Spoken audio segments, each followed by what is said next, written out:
Buenas tardes.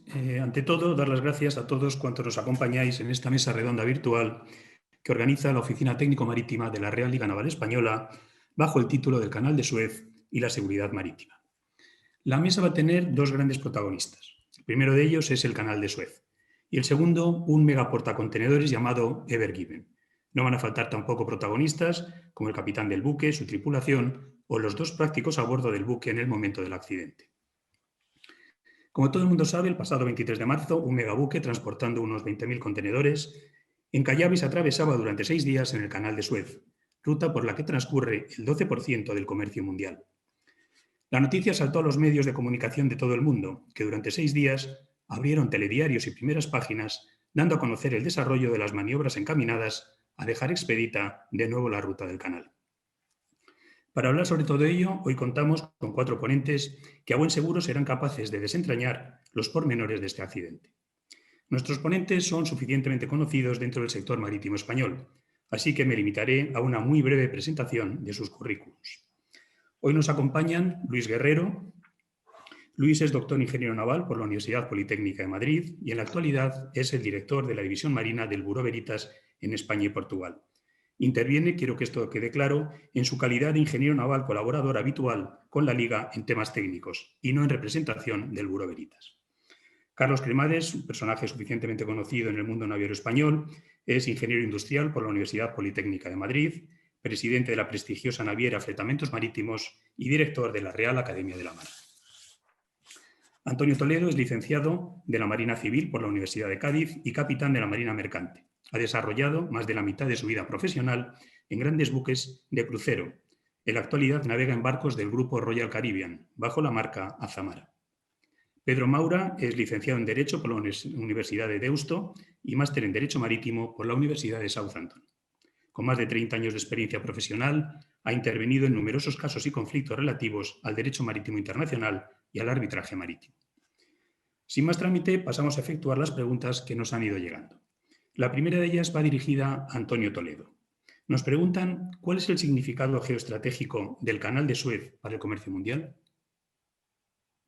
Gracias, Juan. Buenas tardes ante todo y bueno, gracias por la oportunidad de participar en esta mesa redonda y en este debate bueno, es muy interesante. El Canal de Suez, bueno, todos sabemos la importancia que tiene y bueno, qué mejor que ilustrarlo. Me vais a permitir que comparta, a ver si sale bien, que comparta pues unas pequeñas diapositivas y lo vemos un poquito más claro. No sé si lo estáis viendo, creo que sí. Pues como veis, es una de las rutas más importantes. Las tres rutas principales comerciales en el mundo vienen de Asia a Estados Unidos y a Europa, a la costa este y a la costa oeste. Y como podemos ver aquí en este pequeño esquemita, vemos que, fijaos, la intensidad del tráfico que tenemos entre Asia y Europa. Es uno de las rutas más importantes. Estamos hablando del año 2020 de más de 19.000 buques. Más de 19.000 buques transitaron de Asia hacia Europa por el Canal de Suez y también es una ruta muy importante, es la ruta principal para llegar a la costa oeste de Norteamérica. Perdón, a la costa este de Norteamérica. 19.000 barcos al año, más de 1.170 millones de toneladas, como podéis ver, transportadas a través del Canal de Suez. Eso nos da pues unos 55 barcos al día, 50-55 barcos al día, y que supone pues entre un 10 y un 12% del tráfico mundial de buques, de mercancías. Es importantísimo estratégicamente. Si vemos aquí, pues un poquito más de lo mismo para hacernos la idea. Este es en concreto el tráfico de contenedores. Fijaos, el tráfico de contenedores, por ciento del tráfico de contenedores se va a producir a través del Canal de Suez. Otro pequeño ejemplo lo vemos aquí. Fijaos la diferencia en distancia ¿Por qué es tan importante esa ruta? La diferencia en distancia que nos encontramos, por ejemplo, desde la zona del mar de Arabia o del Índico hacia Londres, por ejemplo, vemos que por el canal de Suez estamos hablando de 5.988 millas, y si tenemos que tomar la ruta alternativa, que es alrededor del Cabo de Buena Esperanza, nos vamos a 9.562. Es una diferencia tremenda. Hablamos de 12 días de navegación a una velocidad media a 19 por el Cabo de Buena Esperanza. Y es lo mismo, pues para seguir ilustrando un poquito la importancia de la ruta. Otro ejemplo muy típico, desde el Golfo Pérsico, de Ras Tanura hasta Rotterdam, por ejemplo, podemos ver cómo a través de Suez hablamos de 6.400 millas, 17 días, y si nos vamos a través del Cabo de Buena Esperanza, vamos a recorrer 11.000 millas, 31 días. Y lo mismo, como hemos dicho, es muy importante para la ruta hacia la costa este norteamericana.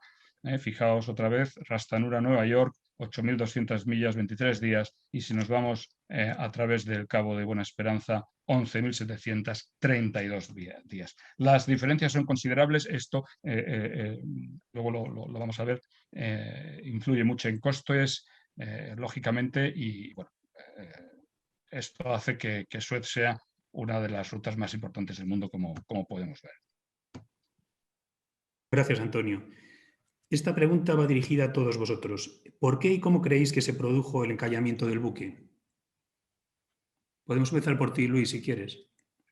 Bueno, yo la verdad es que he buscado mucha información y he encontrado muy poca, y en algunos casos hasta contradictoria, ¿no?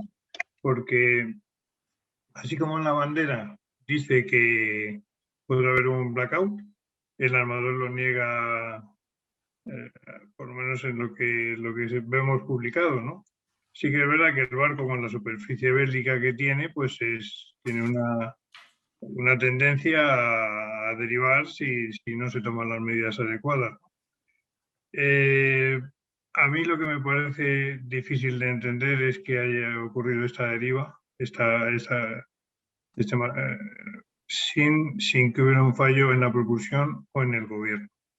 Esto es lo que estamos pensando, pero ya digo, no tengo información privilegiada, por supuesto, y en lo que estoy viendo por ahí, yo todo lo atribuyo, o bien se está hablando también del ship preparation, la preparación de los procedimientos de preparación para pasar el canal, comunicación entre el práctico y el capitán, pero no hay una razón clara que un fallo que si se hubiera tratado de un fallo mecánico o eléctrico claro, lo normal es que ya se supiera, porque eso no se suele ocultar.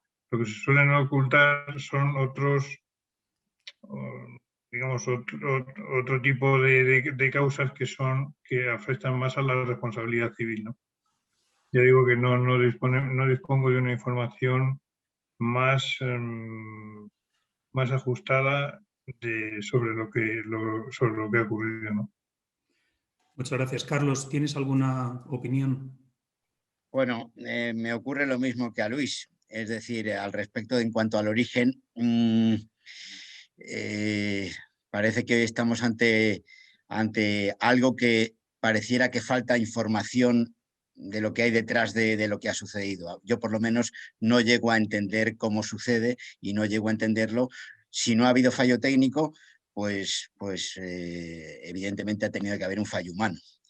Pero todos estos temas ya se sabe que al principio por lo menos se guarden con una máxima discreción. Si hubiera habido, yo estoy totalmente coincidiendo con Luis, que si hubiera habido un fallo técnico flagrante, un blackout, que te puede suceder, o cualquier cosa así, que a veces sucede, no digo que no, también es mala suerte que suceda cruzando por Suez, pero puede suceder, pero eso a estas horas ya deberíamos saberlo. Muchas gracias. Pedro, ¿tienes alguna opinión? Bueno, Yo, en fin, en mi experiencia, estoy básicamente de acuerdo con lo que han dicho Luis y Carlos, pero en mi experiencia en siniestros de esta magnitud, yo me temo que el error humano es lo más probable. Y aquí, pues bueno, este error puede provenir de un problema de navegación, de conducción de la navegación del barco, puede provenir también de los prácticos, de un mal asesoramiento de los prácticos que no hayan aconsejado al capitán adecuadamente. Y luego, pues también, evidentemente, puede haber un problema de corrientes que conjuntamente con la dimensión del barco, pues no hayan permitido que en un canal tan estrecho haya podido rectificar sus rumbos y navegar a salvo, ¿no? Es decir, que puede haber una combinación de problemas humanos y de incluso pues, cuestiones circunstanciales como próximas a lo que es la fuerza mayor. Muy bien. Antonio, ¿alguna opinión? Sí, bueno, estoy de acuerdo totalmente con Luis, Carlos y Pedro. Por primero, me gusta siempre y como capitán siempre al mando y siempre pues sujeto a los peligros que eso conlleva, ¿no? Cuando maniobramos barcos en muy diversas situaciones, y el Canal de Suez es una de las que resulta ser complicada, es difícil evaluar o hacer conclusiones cuando no se tienen todos los datos y no existe todavía un informe oficial. Normalmente, como estamos diciendo, como están diciendo los compañeros, normalmente no es una sola causa, son muchas, son varias variables las que van siempre a coincidir y van a llevar a un accidente o a una situación. Probablemente el fallo técnico estaríamos escuchando algo, como bien habéis dicho, quizá un error humano. Insisto, hasta que no tengamos más datos es difícil hacer una evaluación y muy aventurado. Serán, eso seguro, un número no será una sola cuestión, no será una sola causa la que ha llevado al accidente. Yo no sé cómo andamos de tiempo, si os parece interesante. Hay un vídeo, no sé si lo habéis visto, hay un vídeo del AIS, o sea, perdón, ¿cómo se dice en español? Del sistema el AIS, exacto, el AIS, que es muy interesante y que no sé si me permitís. Quizá lo puedo compartir, lo vemos muy rápido. Vale. Yo creo que podría ser interesante. Y vamos a ver si lo podemos poner. Pongo aquí en pantalla más grande. Y si lo veis, es interesante, lo estáis viendo, ¿verdad?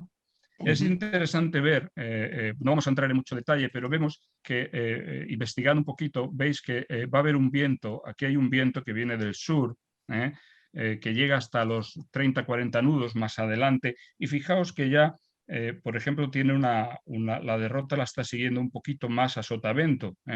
Veréis cómo el barco se va pegando demasiado quizá al otro lado por efecto del viento, quizá no se calculó bien el abatimiento. En fin, veis un poquito cómo está siempre en el margen izquierdo, en el margen de babor del canal. Y con ese viento, pues bueno, es un poquito complicado. También no sabemos las condiciones exactamente, pero veis que el barco pues va haciendo guiñadas, tiene el viento desde la popa, que es más complicado, es un barco muy grande, el canal muy pequeño. Entonces, bueno, esa interacción con el viento, una orden tardía dada, una orden mal interpretada, no lo sé.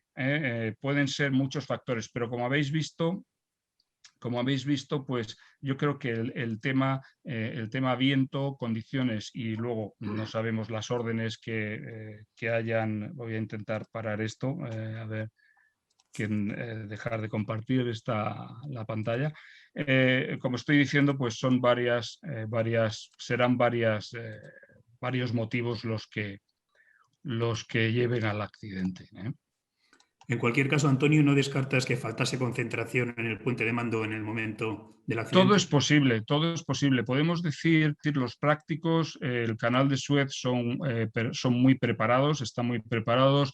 El canal de Suez tiene simuladores, el canal de Suez tiene todo tipo de... tiene simuladores de un full mission simulator para simular cualquier tipo de barco. Tiene también todo tipo tienen también simuladores de revolcadores incluso. En fin, están preparados. Puede haber una falta de concentración, puede haber un error en una orden, tanto al darla como al interpretarla, puede ser. Pero debemos esperar para evaluar realmente, debemos esperar un poco al informe oficial. Todo lo que podemos hacer aquí es, bueno, pues hacer algo interesante y, bueno, estudiar este tipo de casos, discutirlo, cómo puede haber ocurrido, como hemos hecho con el ICE, pero poco más hasta que nos salga el informe definitivo. Muy bien, tenemos una pregunta que va dirigida a Luis Guerrero. La gente se pregunta cómo es posible que esto haya podido ocurrir en un barco, en principio, tecnológicamente tan avanzado como el Ever Given. ¿Ha fallado la ingeniería naval?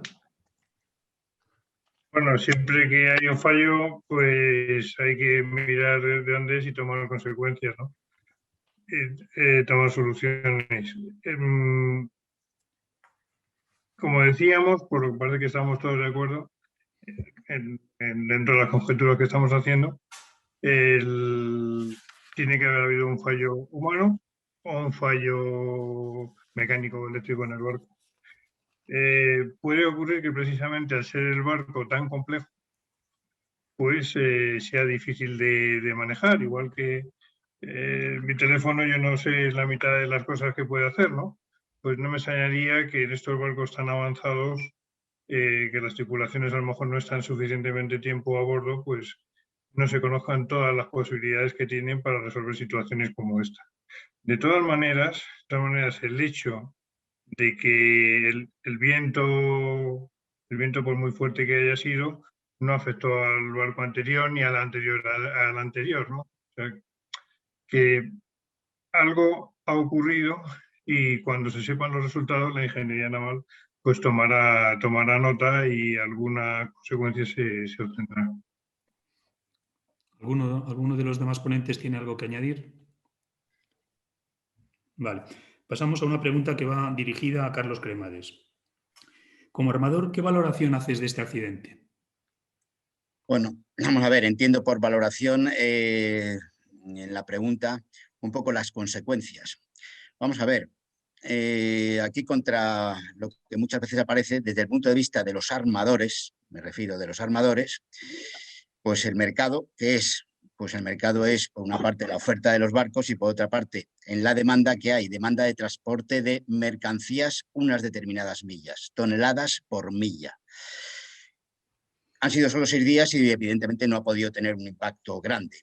Pero yéndonos a lo que podría haber sucedido si hubiera durado mucho más, pues tenemos un ejemplo. Ese ejemplo, evidentemente, son las consecuencias de la guerra de los 6 días en 1967, que produce el cierre del canal durante 8 años.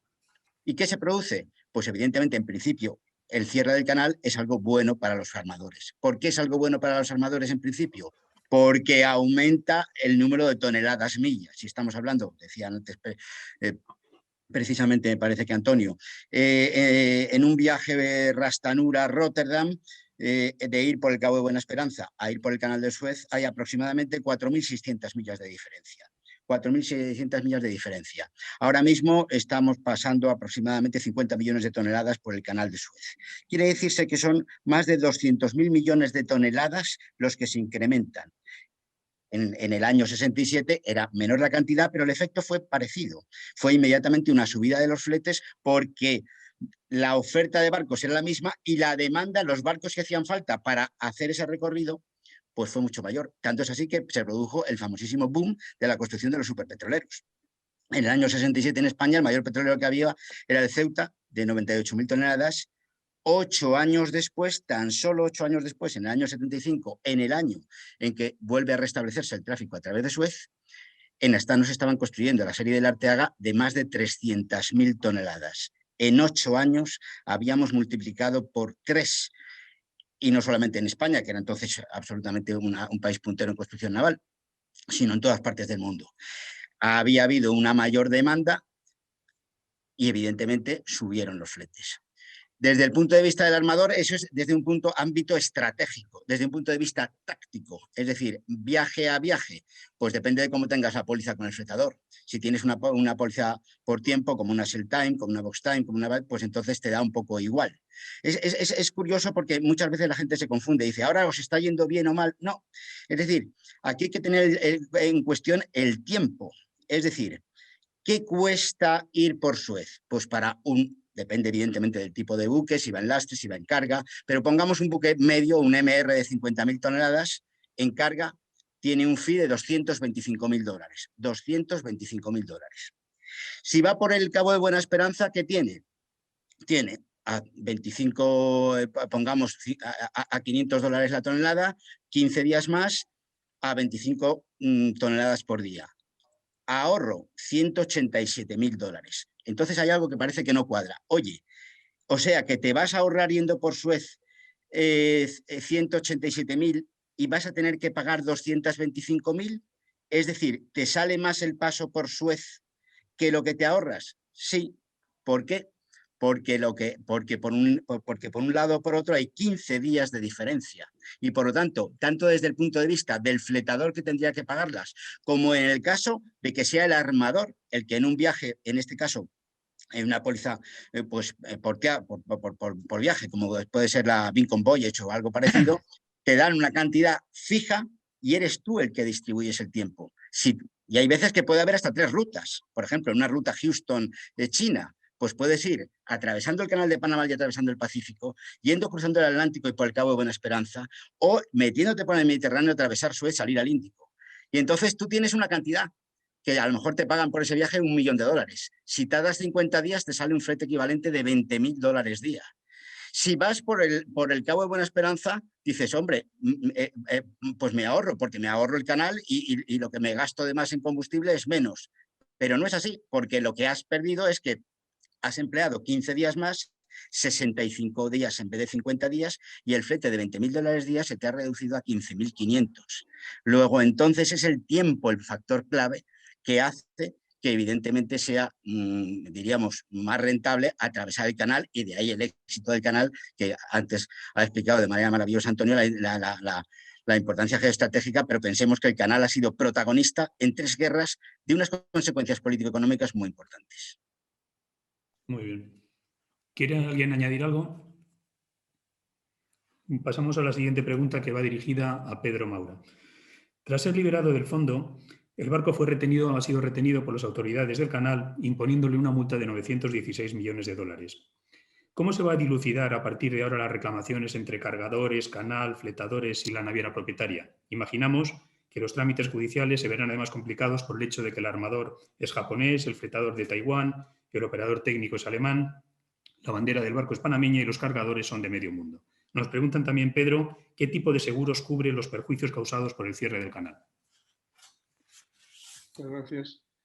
Bueno, la pregunta es muy larga, pero trataré de contestar con la mayor brevedad posible. La primera cuestión, que es una cuestión que está ya dilucidada, está establecida, es el hecho de la retención del barco por orden de la autoridad del canal. Se le ha impuesto, al parecer, una multa o una sanción próxima a los $1.000 millones. Entonces, esta es la primera cuestión. Naturalmente, el barco está detenido. Mientras el barco esté detenido, la carga sigue a bordo y esa carga sigue produciendo, hipotéticamente, posibles reclamaciones por retrasos, y cada vez, cuanto mayor sea el retraso, pues mayor será la reclamación. Por ello, en este momento, el armador tiene que estar barajando sus opciones sobre qué hacer en cuanto a esta reclamación de la autoridad del canal.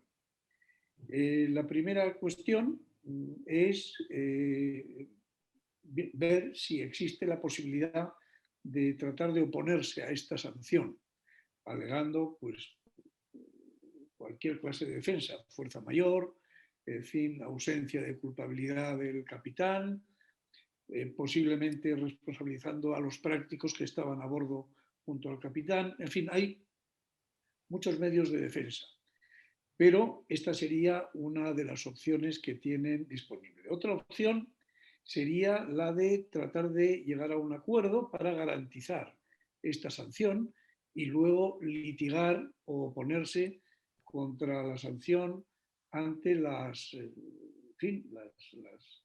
autoridades administrativas o ante los juzgados en Egipto, porque la jurisdicción sobre el canal la tiene Egipto. Por lo tanto, si tienen que litigar, van a tener que litigar en Egipto. No pueden llevar este litigio a ningún otro sitio del mundo, por mucho que quieran hacerlo. Y en Egipto pues, se van a encontrar con una situación con la que también nos encontramos en España en los expedientes sancionadores, aunque sean mucho menores que este, ¿no? Y es que la administración al final se convierte en juez y parte de la reclamación. Entonces, claro, es una solución muy complicada y muy difícil para el armador. Puede intentar negociar con la autoridad del canal, si la autoridad del canal quiere negociar o si está autorizada para negociar, una reducción de esa sanción, pagar y marcharse. Pero esto es algo que, por lo que se ve, por los hechos, da la sensación de que han pasado ya muchos días y el barco sigue ahí detenido. Lo cual quiere decir que hay muchas dificultades para solucionar el tema de la sanción, la reducción de la sanción, la oposición de la sanción y, en fin, la posible garantía de esa sanción para salir de ahí.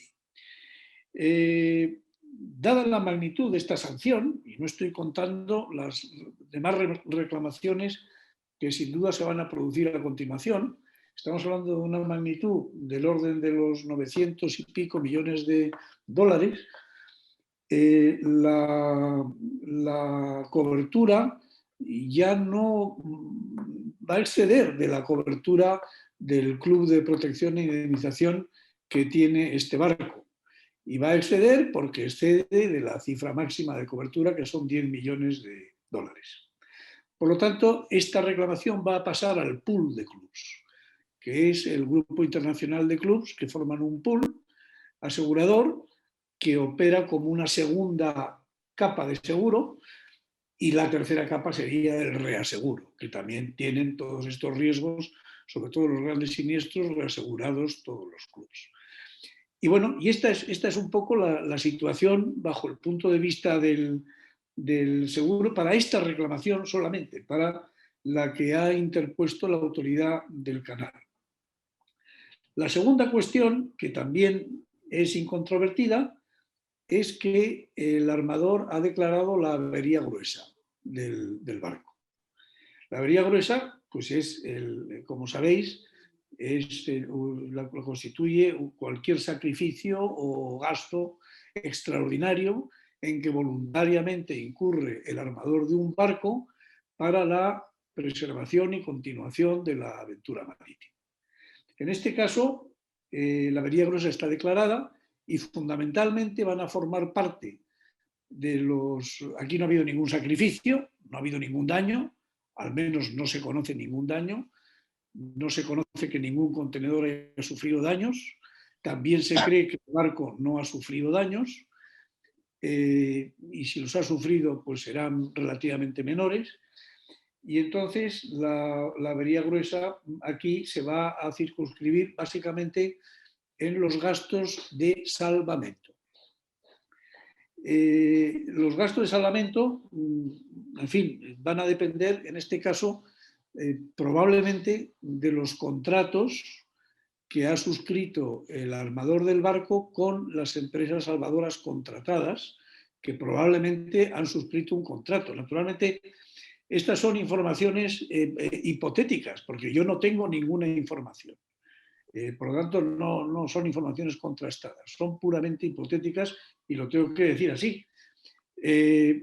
También es posible que si no se ha firmado ningún contrato para el salvamento del barco, pues haya una reclamación de salvamento por los que han salvado el barco, que son todos esos remolcadores que hemos visto que estaban tirando del barco y que al final pues, han tenido su éxito, y también todas las operaciones que se han hecho para remover el fango y la arena en la zona en que estaba encallado el barco para liberarlo, que eso ha costado mucho dinero, y todo eso forma parte de los gastos de salvamento. Y entonces se va a generar unos gastos de avería gruesa que son extraordinarios, que van a ser de gran magnitud, que el armador va a tratar de que se repartan entre las distintas partes intervinientes en proporción a los valores, es decir, valor del barco y valor de toda la carga.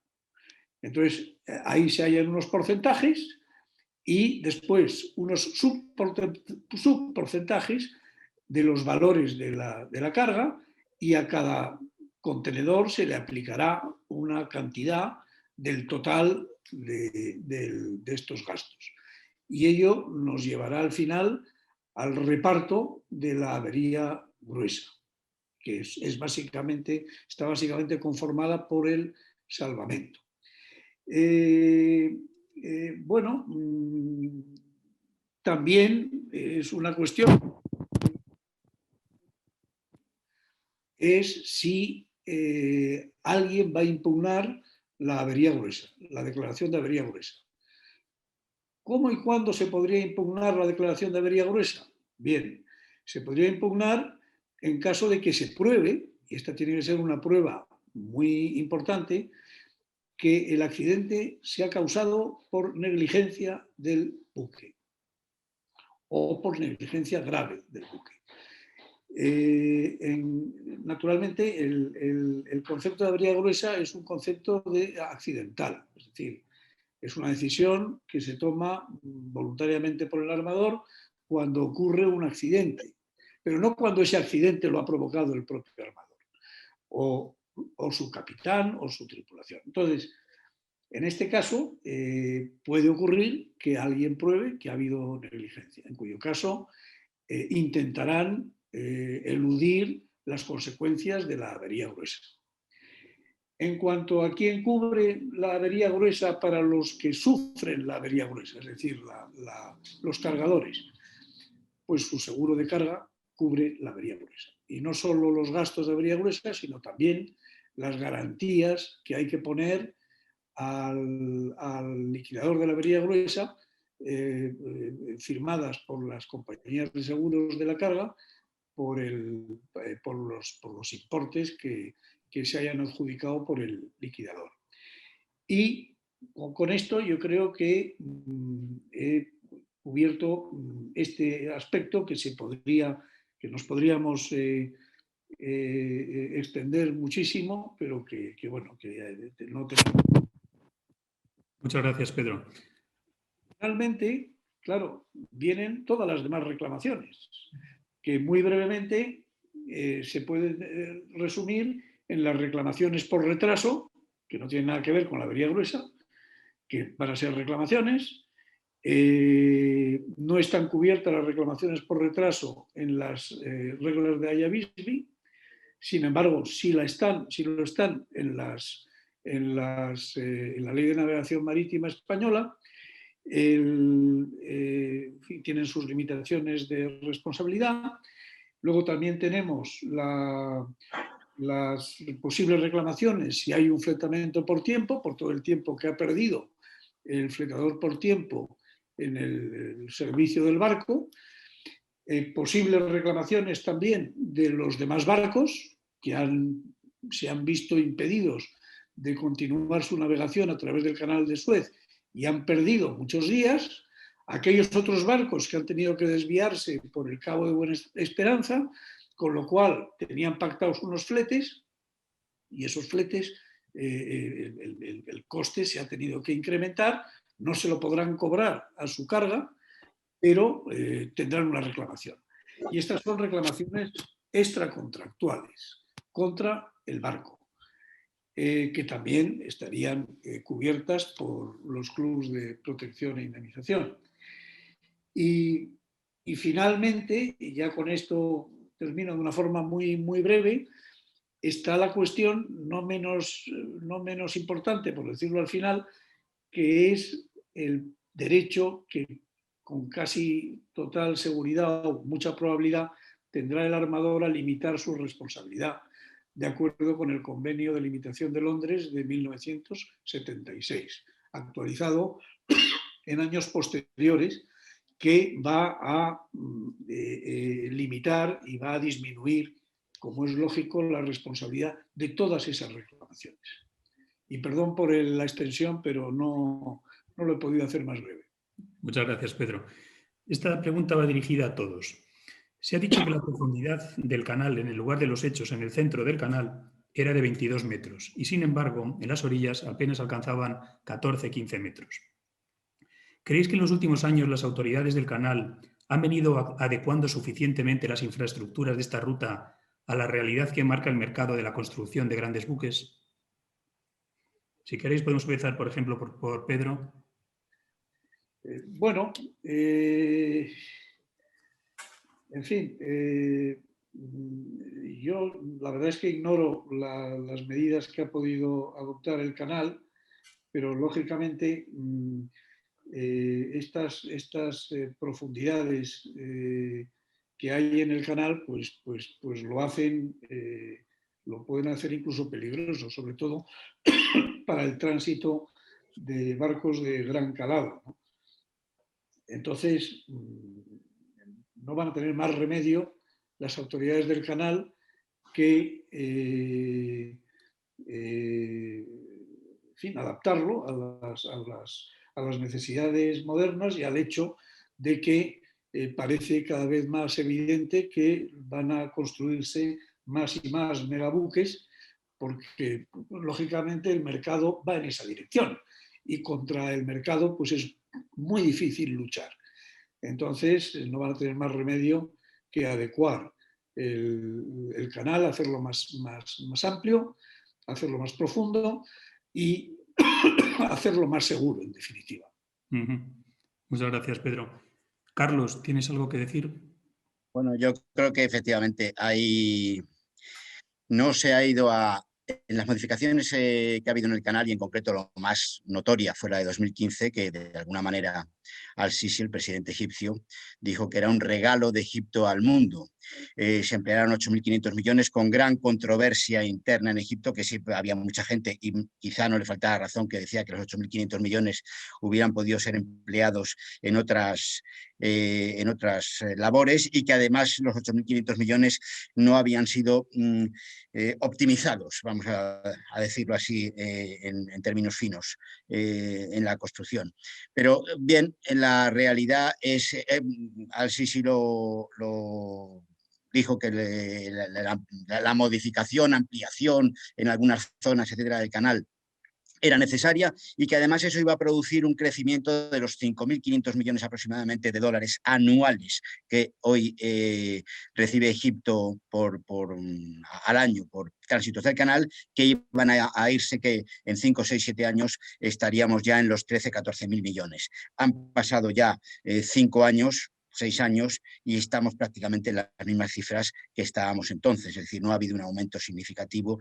Luego parece claro que ese regalo de Egipto al mundo era mucho más una cuestión de imagen y de protagonismo de Egipto, que realmente se hicieran los deberes en lo que era asegurar lo que hacía falta en el tránsito de los buques. Y yo creo que tu pregunta, Juan, a las pruebas me remito, viene a decir todo eso, lo que parece claro, y las fotos que se han visto sobre el accidente, queda claro que efectivamente los calados que había en las zonas próximas a la orilla en absoluto eran los que debía de haber, a poco que sucediera algo como lo que ha sucedido, vamos.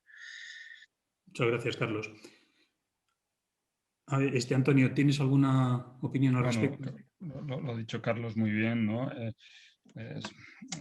Es difícil seguir el ritmo de crecimiento de los barcos por parte de las instalaciones portuarias, o en este caso de del canal de Suez. Es muy complicado. Los barcos, la tecnología va muy rápido, son capaces de ser construidos en muy poco tiempo y cada vez mayores.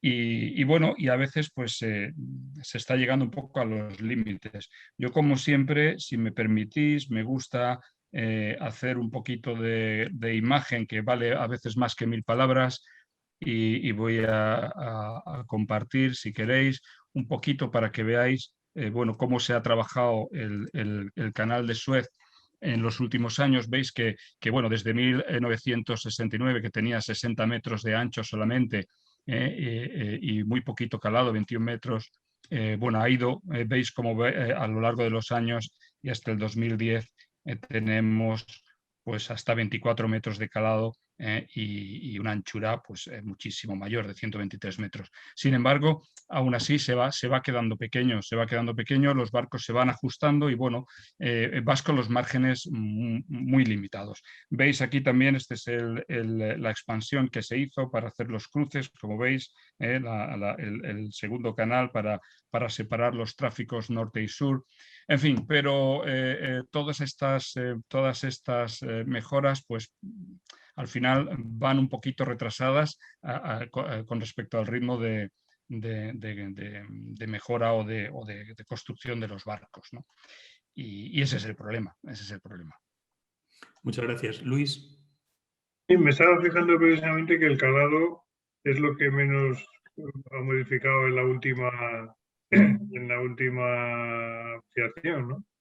Sí, parece que... Efectivamente, efectivamente. Claro. Parece que a lo mejor no se puede excavar más, no se puede dragar más, no sé qué dificultades tendrán, ¿no? Pero efectivamente, sí. Y es que si ves las imágenes del barco navegando, es que lo consume todo el canal. Sí. Consume todo el canal. Entonces, aunque tú lo hagas más amplio, con el talud que tiene que tener, pues tienes que tener unos fondos y a una manga del canal enorme, ¿no? Pero bueno, estos barcos están tirando de la tecnología y de los canales. Los puertos están subiendo todos los días el desafío de un barco cada vez más grande, las grúas, los calados de los puertos. En fin, no sabemos qué límite tendrá esto, ¿no? Muy bien. Nos hacen una pregunta, no sé quién de vosotros podría responderla. Dice, ¿cuántos remolcadores hay en el canal y qué potencia de tiro tienen? Pues, si me permites, Juan, hay 31 a fecha de recientemente la información del canal, son 31 y van de unos 5.000 a 16.000 caballos. En esos 31 hay diversos tipos de buques. También se incluyen algunos que son capaces de aligerar o de transferir carga de los buques en tránsito, etcétera. Pero considerados como remolcadores, unos 31. Muchas gracias. A ver, otra pregunta también es volver un poco al tema de la meteorología. Dicen, ¿cuál es la práctica habitual en el canal cuando se producen fenómenos meteorológicos anormales? Bueno, si me permites, no hay unas reglas establecidas. No hay unas reglas establecidas como en la gran mayoría de los puertos, porque es muy difícil, en algunos lugares sí, establecer, bueno, pues a partir de estas condiciones no entro o dejo de entrar.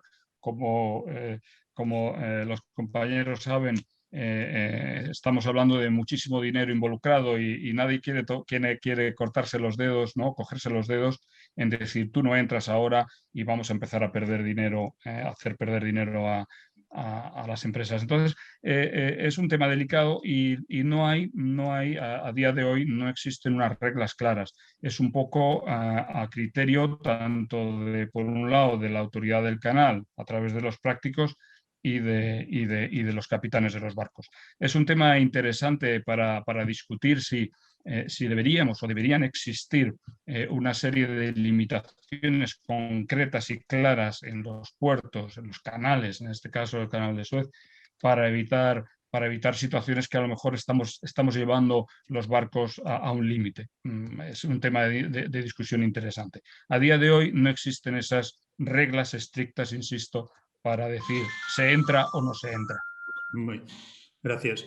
Otra pregunta también para el que quiera intervenir. ¿Creéis que se va a mantener en un futuro próximo la tendencia a seguir construyendo estos grandes buques? Recientemente he leído que en el mundo actualmente se están construyendo 60 grandes megabuques. Carlos.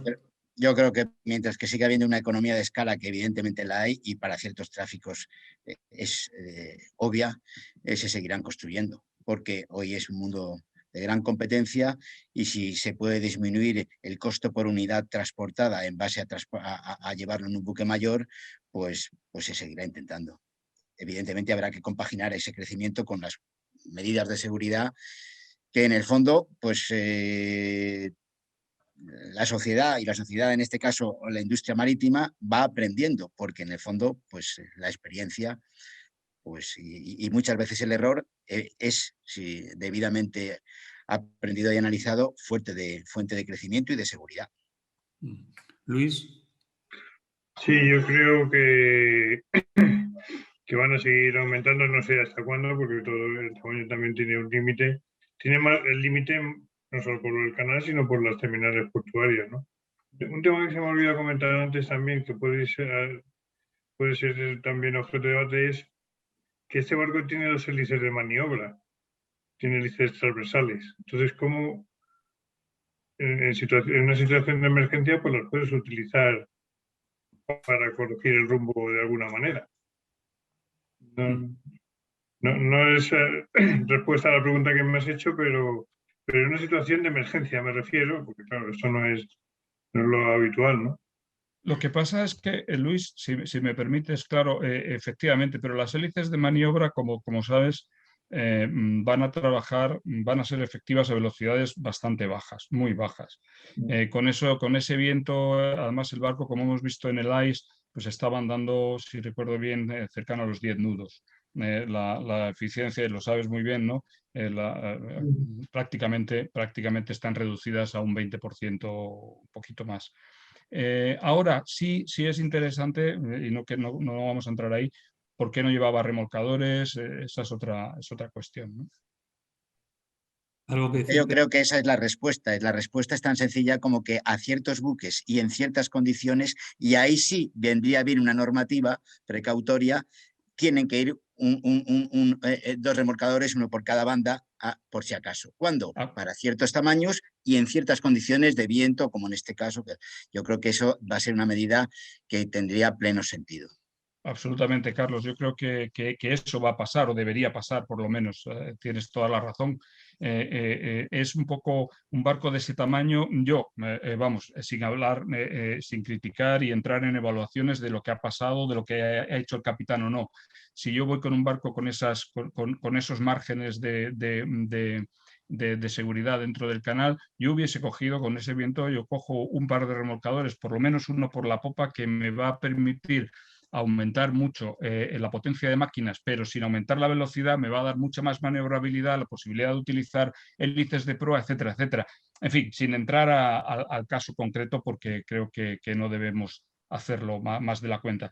Pero efectivamente yo creo que eso será una consecuencia de este accidente y debería establecerse unos límites para decir, mira, a partir de estas condiciones hay que tomar 1 o 2 remolcadores. Pero si lees las reglas del canal, no lo dice. Es a criterio de los prácticos, del capitán en el momento, lo cual es un poquito peligroso, claro.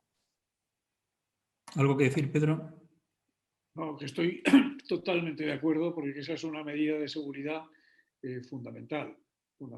Y es muy posible que el accidente se hubiera podido evitar si ese barco hubiera ido con 2 remolcadores. Una pregunta también para todos. Dice, ¿cómo creéis que va a evolucionar a corto plazo este aparente gap entre infraestructuras marinas o portuarias y las terrestres?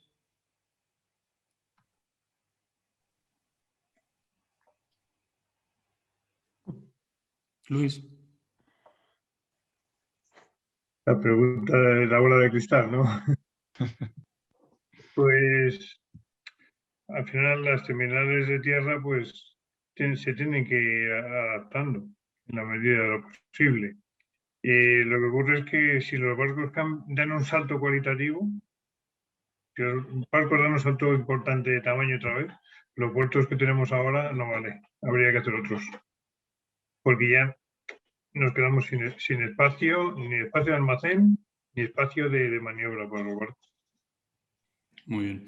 Una pregunta, aunque es un tanto colateral, pero creo que es interesante, va dirigida a Antonio Toledo.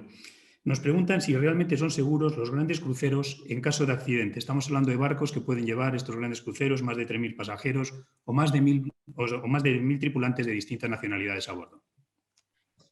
Sí, mira, como Luis sabe muy bien, esos barcos están certificados por las sociedades de clasificación y están en cumplimiento de la normativa vigente, ¿no?, en seguridad.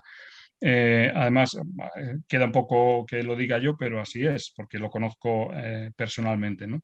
Las medidas de seguridad son muy exhaustivas y de acuerdo con la reglamentación y funcionan bastante bien. Hay veces que uno se pregunta cómo es posible que una tripulación de 2.000 personas con nacionalidades totalmente distintas funcione bien. Bueno, los ejercicios son continuos, el entrenamiento es continuo y se llega a unos niveles, por lo menos en las compañías serias, muy altos. La tripulación suele estar muy entrenada y muy preparada. Las rutas de evacuación, los sistemas de salvamento, etcétera, están dimensionados conforme a la capacidad del barco. Por ejemplo, si nos vamos a una Symphony of the Seas, uno de los más grandes ahora va a salir el Wonder of the Seas.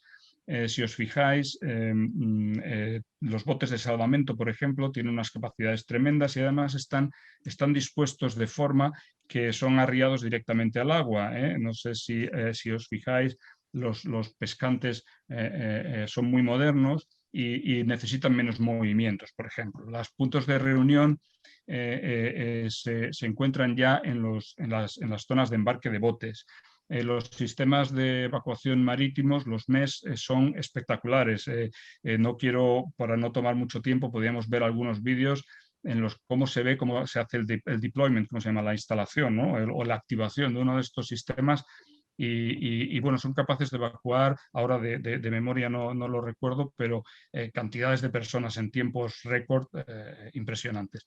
El problema de esos barcos no es la seguridad, la compartimentación, en fin, todo. El problema de esos barcos es lo que estábamos hablando, es que los puertos puedan acogerlos. Yo creo que ahí tenemos un problema serio. Yo recuerdo yendo a Mykonos, conocéis la pequeña isla de Grecia, cómo las autoridades estaban denegando a Royal Caribbean que un Voyager Class, un clase Voyager of the Seas, en aquella época, a principios del 2000, era el barco más grande del mundo en aquel momento. Ese título se pierde rápido, se pierde rapidísimamente. Y la ciudad, la autoridad de la ciudad dijo que ese barco no lo aceptaban allí porque era un problema, era un impacto tremendo. No tenía infraestructura para aceptar a tantas personas, incluso temían por la disponibilidad de agua potable en la isla si el barco tenía que aprovisionarse. En fin, esos son los problemas que esos barcos están dando. Lo que pasa es que, bueno, es un tema también interesante para discutir separadamente. Si todavía van a poder crecer más esos barcos, porque si se cambia el concepto y el objetivo es el barco en sí, disfrutar de las estructuras o de las facilidades del barco, pues se podría llegar a tamaños tremendos sin necesidad de entrar en ningún puerto. Y navegar simplemente de un punto a otro donde el barco entre. Esos son los problemas que estamos encontrando con estos barcos. A nivel de seguridad, yo, insisto, he estado a bordo y además soy responsable de ese aspecto. No veo mayor problema que en otro barco normal. Ahora, eso sí, como nota final, en el desafortunado caso de un eventual abandono, el problema sería recuperar a 6.000 personas del agua. Necesitas una flota de ferries o de barcos para recuperarlos. Pero bueno, llegar ahí esperemos que sea muy difícil y que nunca pase. Bueno, muchas gracias. Una última pregunta ya para todos. ¿Qué opciones de futuro dais a la ruta del Ártico? Carlos. Bueno, hombre, es una posibilidad que se ha hablado ahora mucho, efectivamente, debido a que se plantea, pero claro, tiene limitaciones temporales en cuanto a la estación del año y evidentemente exigiría a los barcos, evidentemente, la proa reforzada, etcétera, etcétera. Es decir, que lo cual supone un extra costo en la construcción. Creo que para ciertos tráficos de ciertas materias puede valer. Como regla general de una ruta alternativa de café para todos, no lo veo personalmente. Hoy. Pedro. Además, Sí, es una zona, Luis.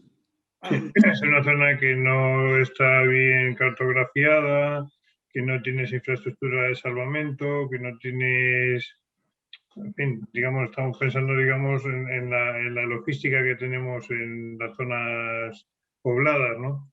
Pero es que allí, pues como digo, la cartografía no está disponible, no hay medios, no hay recursos de salvamento, no hay actuaciones de emergencia, muchas zonas incluso el GPS no funciona. O sea que es un desafío tecnológico que posiblemente sea el siguiente reto que tengamos que superar. Ya estamos haciendo metaneros para el Ártico. O sea, si somos capaces de hacer metaneros para traer el gas natural desde el Ártico, desde las islas del Ártico ruso, pues a lo mejor nos salen las cuentas echando otras cosas también, ¿no? Bueno, Pedro. Sí, yo estoy totalmente de acuerdo con lo que han dicho Carlos y Luis. Yo creo que es así. Ahora, esta es una opción pues, que habrá que explorar. Naturalmente, quizá no estemos en condiciones para decir que esta sea la alternativa al tráfico marítimo entre Asia y Europa y América, en su caso, ¿no? Porque geográficamente sí lo puede ser, pero habrá que ver primero si en todos los meses del año se puede utilizar, por mucho que se haya producido el deshielo allí, que, en fin, sí, los barcos, como bien decía Carlos, se tienen que reforzar sus proas para poder navegar con seguridad por esas zonas. En fin, es una incógnita y es un desafío que habrá que explorar. Antonio.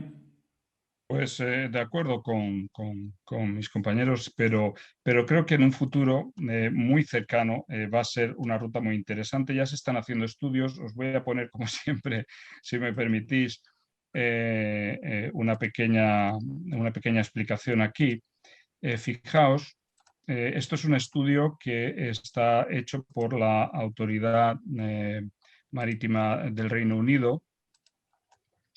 Fijaos en cómo la evolución que está sufriendo la placa de hielo en la zona. Fijaos, esto es la media para febrero y septiembre, como habéis dicho, pues tendría que ser estacional, pero fijaos cómo va evolucionando y lo que se espera. Fijaos del 86 al 2005, el cambio entre febrero y septiembre, y lo que vemos para lo que se espera en el 2081, febrero y septiembre. Fijaos, es tremendo. Si el deshielo continúa, pues se va a convertir en una ruta. No vamos a entrar en asuntos medioambientales y qué nos va a pasar a nosotros, pero se puede convertir en una ruta muy interesante porque vamos a ahorrar un montón de millas. Fijaos esto en la misma línea que las figuras anteriores. Fijaos cómo cambia el escenario. Aquí en el 2015 al 2030 la línea roja son los barcos especializados reforzados para hielos, barcos de clase polar, ¿no? Con clasificación de hielo. pero fijaos ya cuando si el deshielo avanza como se está preveyendo, fijaos cómo los barcos normales van a ser capaces o serían capaces de atravesar la zona sin ningún problema. Vamos a ver, este estudio es muy interesante, como he dicho, lo ha organizado, lo ha hecho el Reino Unido por el interés que tiene en explorar esa posibilidad. Vamos a ver lo que nos espera. Muy bien. Bueno, finalmente, antes de dar por concluida esta mesa redonda, vamos a dar entrada a Víctor Mendiguren. Víctor es un reconocido ingeniero naval español que en un reciente artículo venía a defender que en un futuro próximo la irrupción de la energía eléctrica como elemento motriz de los buques hubiera podido evitar accidentes como el del Ever Given. Víctor, tienes 5 minutos y explícanos un poco el asunto. Muchas gracias. Bueno, tengo la ventaja de intervenir al final y de no estar, digamos, en ese elenco tan distinguido de ponencia oficial, pero tengo una ventaja y es que puedo ser un poco descarado a la hora de... Entonces, vamos a ver. Yo pienso, y estoy de acuerdo en todo lo que se ha dicho aquí, que realmente el informe que están haciendo ahora tendrán mucho más datos que los que tenemos aquí y habrá unas personas que estarán elaborando ese informe. Todo depende de los datos que se tengan. Se han mencionado aquí bastantes cosas, errores humanos, errores, digamos, técnicos o digamos de la máquina o de la instalación del buque. Y yo pienso que la instalación del buque no ha fallado. En eso creo que opino lo mismo que lo que se ha oído aquí, y que tampoco ha habido quizá fallo humano. Es una cosa curiosa. Entonces, ¿por qué ha sucedido? Fallo humano me refiero a fallo de utilización, fallo digamos, del puente de mando del barco. Quizá el fallo haya podido estar, o quizá puede estar, o se puede investigar también, si el diseño del barco corresponde o debería de corresponder a un barco que tiene que atravesar, digamos, ese paso tan estrecho, como nos ha puesto muy bien Antonio, que es realmente muy estrecho, está ataluzado en cada lado y realmente el calado, la anchura comparada con la manga del buque, que son 60 metros, es enormemente estrecho, hay muy poco margen de maniobra. Yo, desde luego, creo que hay que ser, la tripulación tiene que ser maravillosa en el manejo de ese barco, incluso pues, con circunstancias que pueden aparecer, como es ese viento que parece que había, que ha dicho Antonio que soplaba de popa y quizá un poco del oeste, en fin. Habría que ver el data logging del barco, el último cuarto de hora, pues una serie de valores. Y teniendo todos los valores se puede efectivamente reconstruir exactamente lo que ha pasado, si estuvieran todos los valores, que no lo sé si estarán, pero realmente se puede reconstruir, se puede saber lo que es. Yo me inclino, sin saber nada y sin tener datos, como os he dicho en la mesa, me inclino a pensar que desde luego ese barco, por lo menos en la popa, no está suficientemente dotado de elementos correctores, de elementos digamos, de posicionamiento, que diría yo, como para tener, digamos, una gran seguridad. Y voy a poner, como me gusta como ha actuado Antonio en el sentido de que la imagen vale a veces más que 1000 palabras. Vamos a ver, en la imagen superior vemos un buque parecido, digamos, es el doble fondo del buque. He dibujado el doble fondo porque ahí se ve muy bien la máquina principal, el eje, digamos, la hélice principal y el timón, el governor. Entonces, este barco es un barco que existe, es Staun Knutsen. Yo lo conozco muy bien. Sí, Víctor, por favor, sí. No se ve la imagen. No se ve la imagen. No he puesto compartir, no hemos puesto compartir. No. A ver, rápidamente. Vamos a ver, compartir quizá pantalla. A ver ahora. Ahora. Bueno, Perdón, porque estaba hablando sin imagen y precisamente ya no vale 1000 palabras si no hay imagen. Entonces, tenemos aquí, digamos, en la imagen superior un barco que existe, es un gasero enorme, no es tan enorme como el Ever Given, porque tiene solamente cercano a los 300 metros y el Ever Given tiene 100 más. Pero es un gran barco, entonces, sin embargo, digamos que los elementos de control son los mismos, creo yo, que los del Ever Given. Es decir, tiene una máquina principal, una línea de ejes, digamos una hélice principal y un timón, y en proa un bow thrust, un propulsor transversal de popa. Bueno, entonces este barco en la popa, por muy avanzado que esté, tiene lo que tiene, y a una velocidad, como ha dicho Antonio, de 10 nudos, que es demasiada velocidad, me parece a mí, para andar por ahí, por ese canal tan estrecho. Yo habría ido a 6 nudos o a 5, no lo sé, yo no soy capitán, pero un barco con tan poco margen, claro, lo que pasa es que entonces si vas tan despacio el timón no tiene efecto. Pero claro, si tienes un propulsor transversal en popa, cosa que no puede tener este buque, porque no cabe, no se puede, ahí tiene la línea de ejes ahí, ¿cómo vas a poner es difícil, es problemático poner un propulsor de popa. Si hubiera llevado un propulsor de popa, la velocidad habría sido baja. Yo creo que este barco, vamos a irnos ya al grabado inferior, al dibujo inferior. Esa popa la ha cambiado, la proa es la misma, con su propulsor de popa, pero de proa, pero la popa es absolutamente diferente como se ve. Estoy poniendo algo que conoce muy bien Antonio, que son 2 pods, uno a cada lado, de una manera diferente, porque esos pods en los cruceros están por debajo del fondo, y aquí los pongo lateralmente, es una nueva idea que yo he patentado, pero aunque estuvieran debajo también tendrían su efecto de mejora de maniobrabilidad.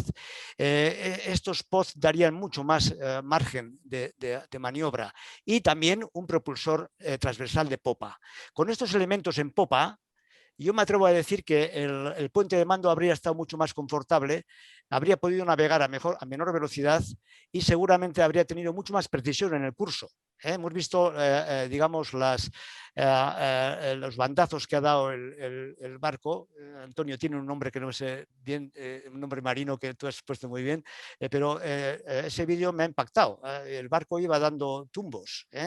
Entonces, esto yo pienso que a menor velocidad y con este control mucho más, digamos, dominado por el puente de mando, habría sido mucho mejor. Aquí, por lo tanto, hay un fallo humano. Es decir, ese grabado superior no debería de haber sido así. Debería haber sido, ya estoy descarado, estoy bastante descarado, debería de haber sido como está en la parte de abajo. Bien, vamos a ver un poco cómo sería, digamos, el canal, ¿no? Vamos a ver, yo he puesto con Google Earth, he dibujado aquí dónde se ha varado el Ever Given y cómo tenía que haber pasado el barco por allí. Probablemente el viento, vamos a poner un poco más volumen aquí, más ampliación, el viento habría soplado quizá ahí un poco de popa y también de oeste. Quizá haya sido ese viento más o menos a unos 55 kilómetros por hora, dicen los partes meteorológicos.